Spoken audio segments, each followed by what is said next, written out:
Welcome to Top USA News Channel. Breaking news. WW3 between North Korea and US would spark catastrophic refugee crisis.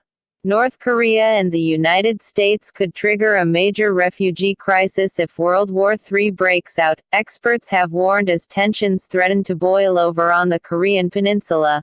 With U.S. President Donald Trump and Kim Jong-un trading saber-rattling threats and North Korea launching nuclear tests, North and South Korea could be faced with the prospect of a disastrous refugee crisis war does break out.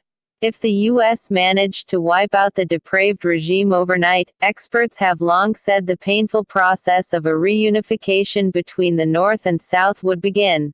The collapse of Kim's state, which has a population of 25 million people, could spark a devastating famine, with the prices of food skyrocketing as the wealthy try to keep food for themselves.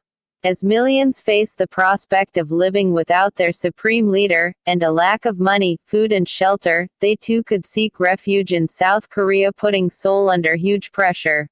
But the North Koreans face the prospect of being treated as second-class citizens once integrated into society after entering as poor, uneducated, brainwashed and cut off from the world.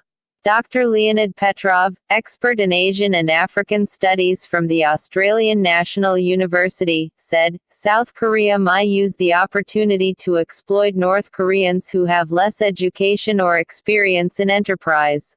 Millions of North Korean workers could become second-class citizens, there could be widespread discrimination, even the border might be kept for years to stop mass immigration. It will take at least a decade before the level of prosperity will be equalized between North and South. South Korea doesn't need its impoverished, aggressive, poorly educated brothers to inundate South Korea. Dr. Petrov told news.com.au the cost of a reunification would be $3 trillion, and an additional $7-8 trillion in the first decade. And the economic burden of a reunification also poses a threat to the younger generations of South Korea who are wholly against it. Seoul resident Choi Wong-chul, 36, said, If I think of my own children, I don't want there to be reunification. It would just create economic problems that will be too much for my own son's generation, too much of a burden.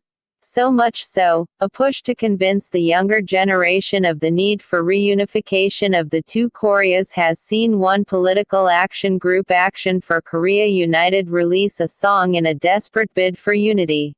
Moon Yoon-jin, the biggest sponsor of the campaign, told the Korea Times, I wanted to make sure unification is an issue that is accessible to young people and wanted them to begin to realize it is something they need to construct. Thanks you.